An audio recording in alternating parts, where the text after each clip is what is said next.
शब्द आपे गुण आपे कथे आपे सुन विचार।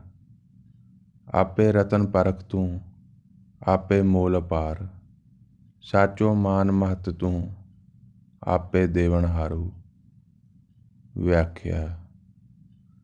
वो आप ही गुण है, वो आप ही गुण का वर्णन है, वो आप ही गुण के वर्णन को सुनता है, वो आप ही सुनकर विचारता है।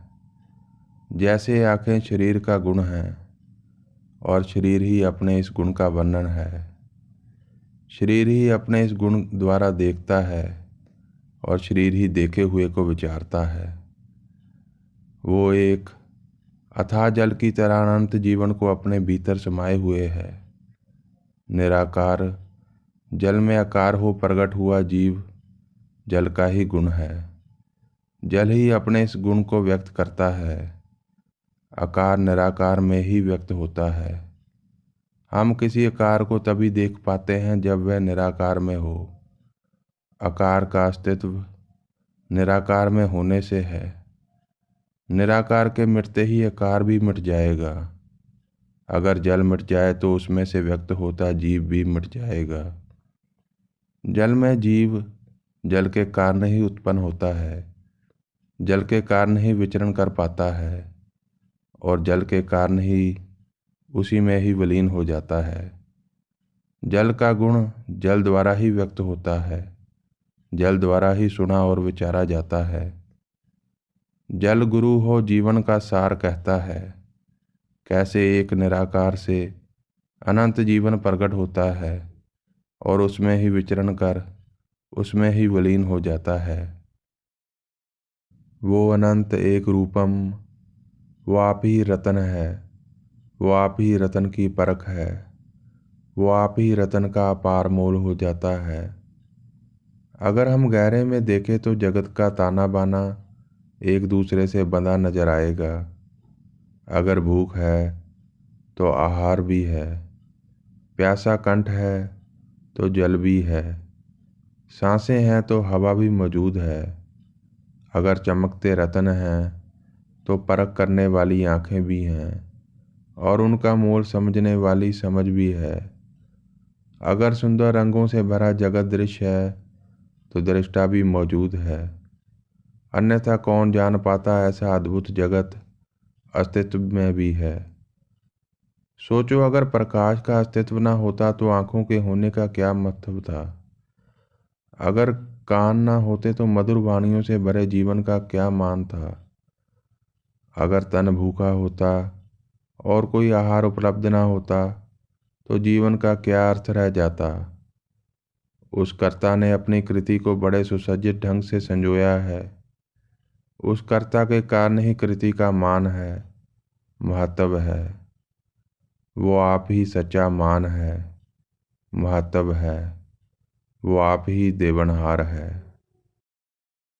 शब्द हर जियो तू करता करतार। ज्यों पावे त्यों राख तू, हर नाम मिले आचार। रहाओ। व्याख्या। अज्ञानता को हर लेने वाले तुम ही करता हो। तुम ही हो अपनी कृति को संजोने वाले, अपनी करनी को अर्थ देने वाले।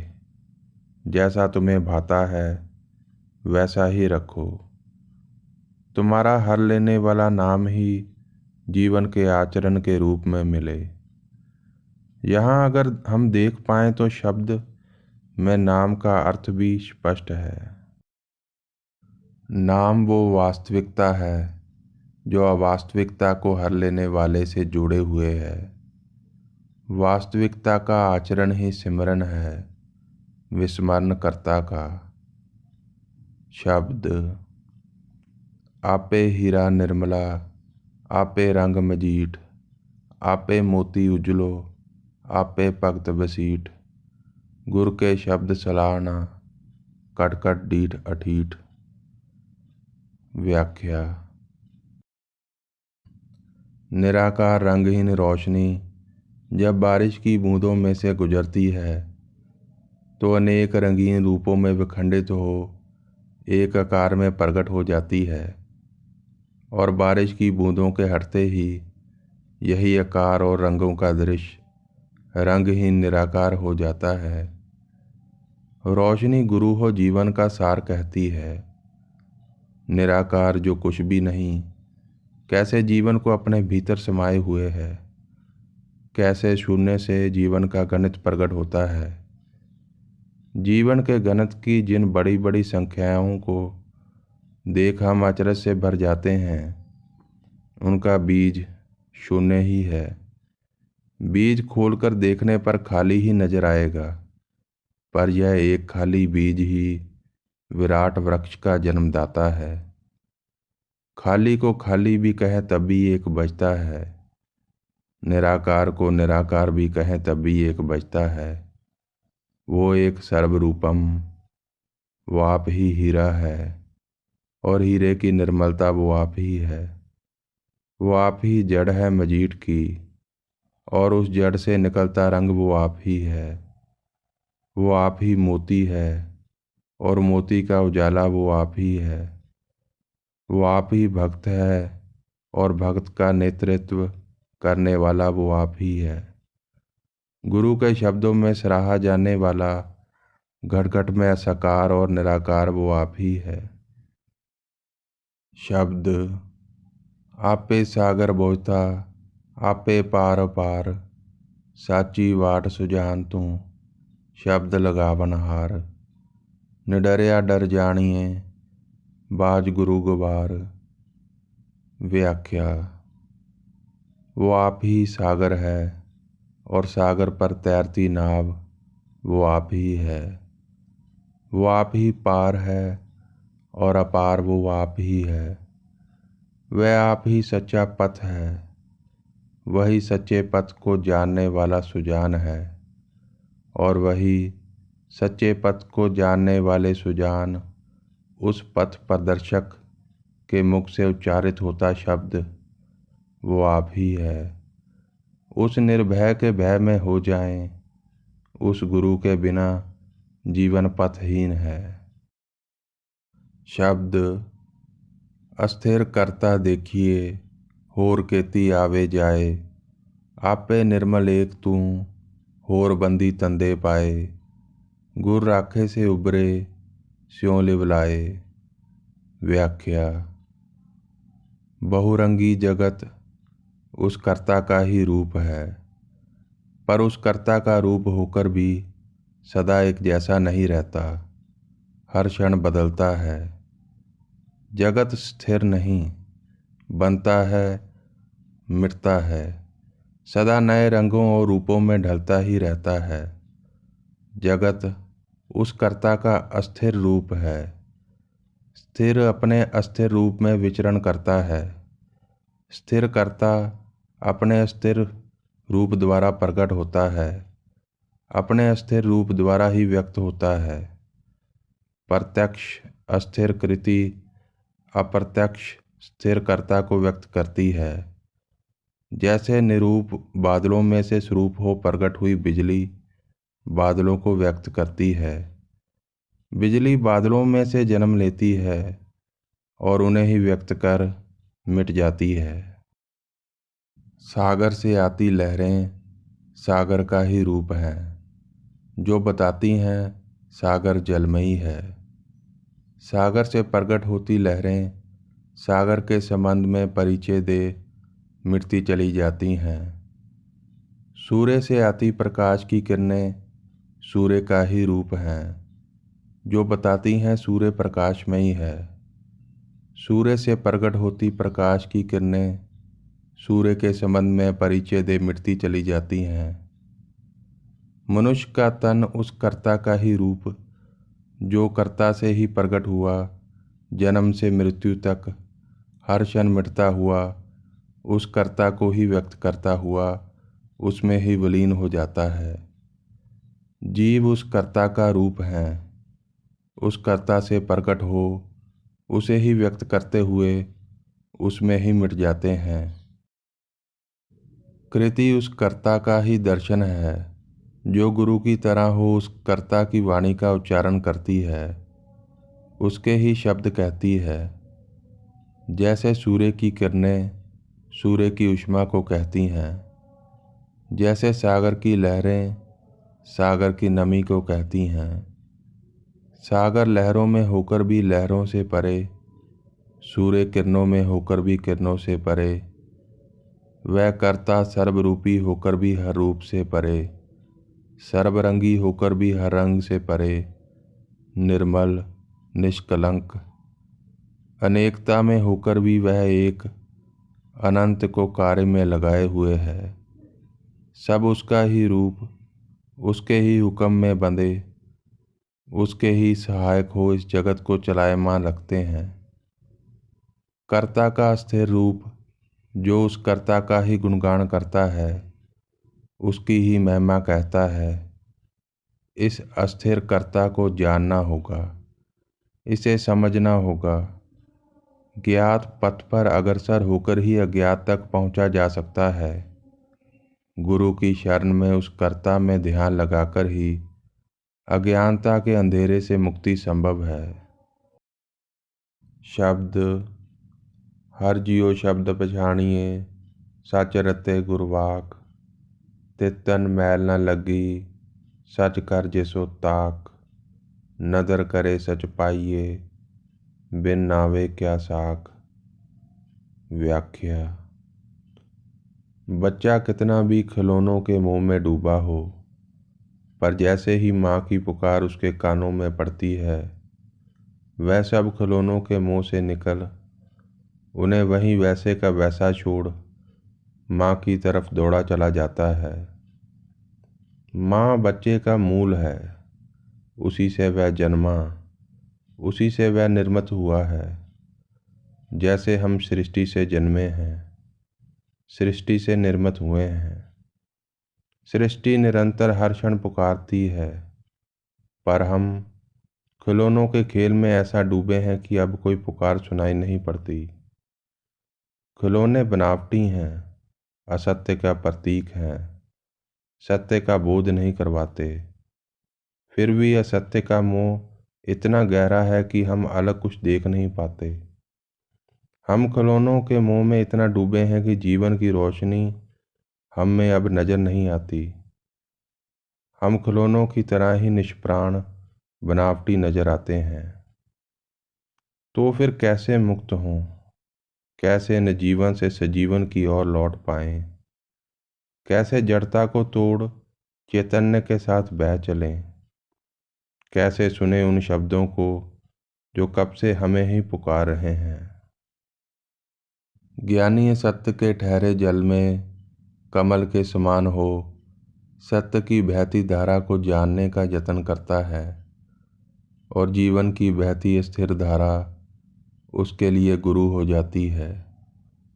गुरु जिसके कथन सत्य में रंगे हैं, अज्ञानता को हर लेने वाले उन शब्दों को पहचानना होगा। जो सत्य में बसते हैं उन्हें असत्य की मैल नहीं छूती। ध्यान देकर ही सत्य को पाया जा सकता है। उस नाम के बिना कोई दूजा मेल नहीं। सत्य को खुद ही जाना जा सकता है, दूसरे से जाना जाए ऐसा कोई उपाय नहीं। दूसरे का देखा, दूसरे का समझा हम कैसे समझ और देख सकते हैं। सागर को जानना है तो उसमें खुद ही उतरना होगा, दूसरे से सुनकर कुछ पता ना चलेगा। प्रकाश और अंधकार का अंतर खुद ही जाना जा सकता है, दूसरे से जाना जा सके ऐसा कोई उपाय नहीं। बसंत पतझड़, ग्रीष्म शीत और वर्षा को खुद ही जाना जा सकता है, दूसरे से जाना जा सके ऐसा संभव नहीं। अग्नि जल पृथ्वी आकाश और वायु, इन्हें दूसरे के द्वारा कैसे जाना जा सकता है। अगर कोई इन्हें कहने का प्रयत्न भी करेगा तो वास्तविकता वहीं पीछे छूट जाएगी, स्वरूप खंडित होकर ही वर्णित होगा। अगर हम किसी को अपने समक्ष खड़ा कर हमें ही वर्णित करने को कहें तो वह भी हमें पूर्ण वर्णित नहीं कर पाएगा, वास्तविकता वहीं पीछे छूट जाएगी। वर्णन अधूरा निष्प्राण ही प्राप्त होगा। सत्य को खुद ही जानना होगा और तभी इस निर्णय तक पहुंचा जा सकता है कि सत्य सत्य है भी या नहीं। किसी दूसरे को अपने निर्णय का जिम्मेदार ठहराया नहीं जा सकता। अपने होश को एकाग्र कर, ध्यान को केंद्रित कर देखना होगा। जल के भीतर तभी देख पाना संभव है जब उसके ऊपर की उथल पुथल ठहर जाए। अवास्तविक खिलौनों से ध्यान को तोड़ उस वास्तविकता को देखना होगा जिसका कर्ता मैं नहीं। असत्य के मुंह से निकल सत्य के मुंह में डूबने पर ही उस विस्मरण का सिमरण होने लगता है, भूला हुआ स्मृति में प्रकट होने लगता है। ज्ञानी कमल के समान हो असत्य के ठहरे कीचड़ से परे सत्य को देखने का यत्न करता है। यही कारण है ज्ञानी ठहराव से मुक्त हो बहते जल की तरह रमते हैं। ज्ञानी स्थिर कर्ता का रूप हो विचरण करता है। इस अस्थिर कर्ता को जानना होगा जिसके नाम का जाप आदि से अब तक निरंतर है। कृति ही नाम है, कृति ही जाप है। इस जाप में, इस मंथन में डूबकर ही उस विस्मरण का सिमरण संभव है। शब्द जिन्नी सच पछाणिया से सुखिए जुग चार, हम में तृष्णा मार के सच रख्या उरतार। जग में लाहा एक नाम पाइए गुर विचार, साचो वखर लादिए लाभ सदा सचरास। साची दरगाह बैसी भगत सची अरदास, पत स्यों लेखा निबड़े राम नाम प्रगास। व्याख्या। जिन्होंने सत्य को पहचाना है, जिन्होंने अपने मैं भाव और तृष्णा से मुक्त हो सत्य को चित्त में धारण किया है, अपना आधार बनाया है, वही सदा सुखी बसे हैं। जगत में वह एक नाम जो गुरु को विचारने पर प्राप्त होता है, वही लाभकारी है। अगर सत्य रूपी समान लाद सत्य के व्यापार पर निकलें तो जो लाभ सदा प्राप्त होगा वह भी सत्य रूपी पूंजी ही होगी। सत्य का व्यापार वैसा ही है जैसे दही को मथकर उसके मूल मक्खन को प्राप्त करना। सत्य के मंथन में उतरकर सत्य को विचार कर ही उस मूल को जाना जा सकता है जो सत्य में रमा हुआ है। साहिब ने सत्य को नाम कहा है। इस नाम के जाप में डूबकर ही उसे जाना जा सकता है जो नाम में रमा हुआ है। यह नाम किसी जीव, किसी वस्तु, पदार्थ का संबोधन नहीं। ये नाम मनुष्य द्वारा निर्मित खिलौनों से कहा नहीं गया। ये नाम मनुष्य की निर्मित वाणी में रमता नहीं। नाम वास्तविकता है, वास्तविकता जिसका स्वरूप स्थिर नहीं अस्थिर है, अस्थिर जिसे बांधा नहीं जा सकता, जो कहीं समाता नहीं, निरंतर बहते जल की तरह निर्मल, जलती अग्नि की तरह उज्ज्वल, हर क्षण नवीन। शब्द जिसका वर्णन नहीं, आकृति जिसका दर्शन नहीं, जिसे खोजने कहीं जाना नहीं पड़ता, जो हर क्षण उपस्थित ही है। अपने मैं भाव और तृष्णा को त्याग उस उपस्थित के साथ उपस्थित होकर उस एक का एक रूप होकर ही उस वास्तविक का दर्शन संभव है जो वास्तविकता में रमता है। सत्य के प्रार्थना स्थल पर सत्य की भाव में गत जाना ही सच्ची प्रार्थना है। सत्य के तेज में रमकर ही वजूद को भटकाहट से मुक्ति मिलती है और उस रमे हुए के नाम का पसारा हो जाता है। शब्द ऊंचा ऊंचो आखिए कहो न देखा जाए, जहाँ देखा तह एक तू, सतगुर दिया दिखाए। जोत निरंतर जानिए, नानक सहज सुभाए। व्याख्या। हम ऊंचे से ऊंचा वर्णित करते हैं, पर कोई ऊंचा दिखाई नहीं पड़ता। अगर किसी को ऊंचा वर्णित करना है तो तुलनात्मक कोई निम्न भी वर्णित करना होगा। पर जहाँ भी देखें उस सतगुरु का दिखाया वह एक ही दिखाई पड़ता है। अगर सब जगह उसका ही होना है तो फिर वह किससे ऊंचा। अस्तित्व तो पैरों के नीचे भी है। वह एक रूपम निरंतर जलती ज्योति की तरह, जिसे सहज स्वाभाविक ही जाना जा सकता है। अगर गहरे में देखें तो जगत अंधेरे में निरंतर जलती ज्योति की ही तरह नजर आएगा। वही अंधेरा है, वही उसमें प्रकट ज्योति। इस निरंतर प्रकाश में ज्योति को सहज स्वाभाविक ही जाना जा सकता है। जैसे हम सहज ही जान लेते हैं कैसे चलना है, कैसे देखना है, कैसे बोलना है। हमारी सहजता, हमारा स्वभाव उसका ही रूप है। सहजता ही रमती है। हम जितना असहज होंगे उतना ही जटिल होते चले जाएंगे, और जटिलता अस्वाभाविक में गमन करती है, स्वाभाविक में रमती नहीं।